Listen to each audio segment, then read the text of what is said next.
Students, now let us start with question number 2 of exercise 9.1. It says, a tree breaks due to storm and the broken part bends so that the top of the tree touches the ground, making an angle 30 degree with it.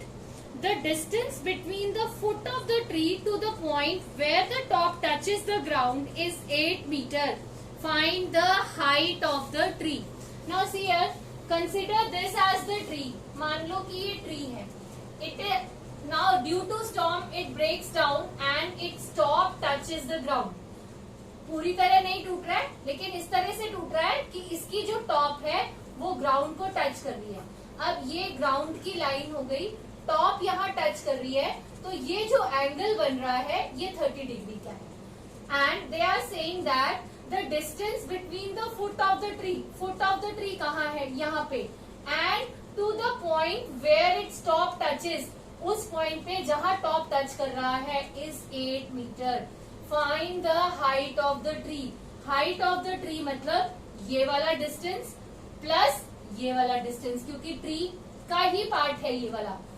ये distance plus जो tree का part है वो वाला distance. तो that means height of the tree is AB and plus BC. तो हमें अपना ट्रिग्नोमेट्री यूज करते हुए we will find AB and also BC and we will add these two lengths to get the height of the tree. Students, so how we will start the question? Let AD be the tree. Let AD be the tree and it breaks from the point B such that its top touches the ground at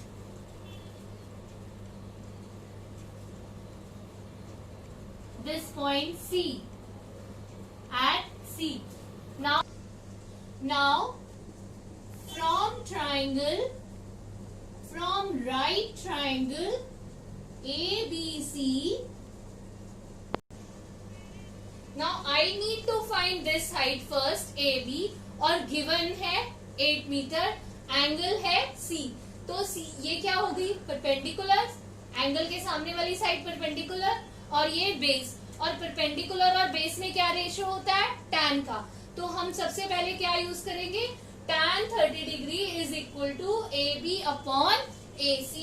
so here I am writing tan 30 degree is equal to AB upon AC. Now what is tan 30 degree? 1 by root 3 is equal to AB upon AC is 8. So AB is equal to 8 by root 3 meters. Also we need to find BC because tree की height में ये वाली length और ये वाली length आएगी. ये length इस लेंथ के बराबर है क्योंकि यही टूट के गिरी थी. So here what we will do also, अब इसमें और इसमें या फिर इसमें और इसमें हम रेशियो लेंगे. So also cos 30 degree is equal to base by hypotenuse. So what we will write, cos 30 degree is equal to base is AC, hypotenuse is BC. Now cos 30 degree is root 3 by 2 is equal to AC is 8 by BC. From here BC is equal to 8 to the 16 और ये root 3 उसके नीचे आ जाएगा, 16 upon root 3. Now this BC length is equal to BD. So I am writing here which is equal to BD. Now मुझे calculate क्या करना है, AB plus BD. So I am writing here AB plus BD is equal to, now AB plus BD is equal to, AB हमारे पास आया था 8 upon root 3 plus 16 upon √3. Now this is equal to same denominator √3 है तो 24/√3. अब इसको हम rationalise भी करेंगे तो into √3 divided by √3. So it is equal to 24√3/3. So 3 8s are, so AB plus BD is equal to 8√3 and which is equal to AD. So in the end you will write height of the tree is 8√3 meters. Last में ये sentence आपने लिखना है बेटा, height of the tree is 8√3 meters.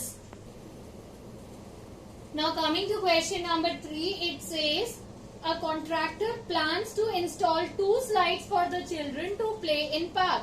For the children below the age of 5 years, she prefers to have a slide whose top is at a height of 1.5 meter and is inclined at an angle of 30 degree to the ground. Whereas for elder children, she wants to have a steep slide at a height of 3 meter and inclined at an angle of 60 degree to the ground. What should be the length of the slide in each case? बेटा आपने park में देखा होगा कि ये जो slide वाला झूला है, children climb the slide from here and then slip over from here. Now it is said in the first case for children below the age of 5 years, the height of the slide, height मतलब vertical distance ground से, हमेशा ध्यान रखना perpendicular distance ground से. So height of the slide is 1.5 meter. They are saying कि तो ये height लेंगे हम, ठीक है, ये लेंथ ऑफ द स्लाइड होगा और ये क्या होगा, हाइट ऑफ द स्लाइड. तो एक इमेजिनरी राइट ट्रायंगल बनता है इस हाइट को लेकर और ये स्लाइड जहां ग्राउंड को टच कर रही है वहां पर लेके.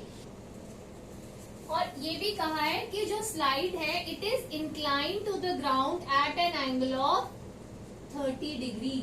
मतलब ये स्लाइड ग्राउंड के साथ जो एंगल बना रही है वो 30 डिग्री का है.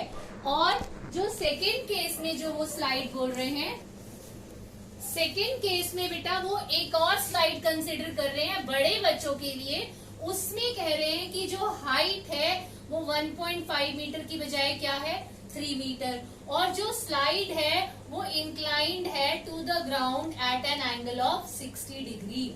तो आपने 2 राइट ट्राइंगल्स कंसिडर करने हैं बेटा. तो हमें उस तरह से आपको स्लाइड्स नहीं दिखाने की जरूरत है, just you can draw 2 right triangles. अब हमें क्या गिवन है, एक में height, remember the word height. Height मतलब ग्राउंड से परपेंडिकुलर डिस्टेंस. तो ये 1.5 मीटर है, सेकेंड केस में ये 3 मीटर है. और इस केस में जो स्लाइड है इसको हम स्लाइड बोलेंगे, ये इंक्लाइंड है 30 डिग्री पे और इस केस में जो स्लाइड है वो इंक्लाइंड है 60 डिग्री पे.